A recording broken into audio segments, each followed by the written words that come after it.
नाजरीन, इकरा उर्दू न्यूज़ में आपका खैर मकदम है। मैं हूं हैदर अली। आज बाया मुहाज की जानिब से किसान मुखालिफ बिल, आवाम मुखालिफ बिल और महंगाई के ख़िलाफ़ मरकज़ी बीजेपी सरकार और तृणमूल रियासती सरकार के ख़िलाफ़ एहतजाजी रैली निकाली गई, जिसमें कोरोना महामारी से आवाम को बचाने के लिए मरकज़ी सरकार से जल्दी वैक्सीन ईजाद करने की मांग की गई।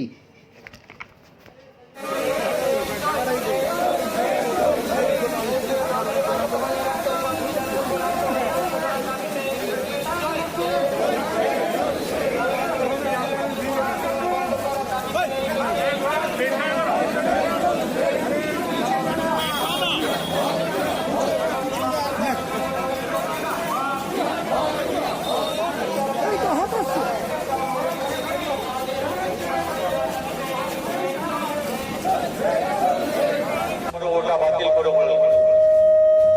বলো তো করতে হবে। জনবিরোধী আইন ইত্যাদি যা হয়েছে, যা পদক্ষেপ নেওয়া হচ্ছে, সরকার যা ঘোষণা করছে, কিন্তু আমরা বিকল্প বলেছি, আমরা বিকল্প বলেছি কি করতে হবে, কিভাবে এই সংকট থেকে আমরা বেরোতে পারি। আপনারা জানেন 1, 2, 3, 4, 5 করে আমরা সেগুলো বলে এক্ষুনি কি করতে হবে। মধ্যমেয়াদী কি ব্যবস্থা নিতে হবে আর দীর্ঘমেয়াদী কি ব্যবস্থা নিতে হবে। এখনই যেগুলো আমরা বলেছি, টাকা চাই লোকের হাতে, মানুষের হাতে, সাধারণ মানুষের হাতে, গরিবের হাতে, বেকারের হাতে টাকা চাই।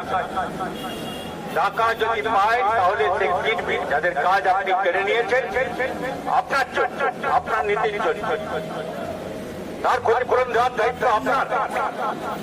এরা যদি কাজ পায়, 100 দিনের কাজ গ্যারান্টি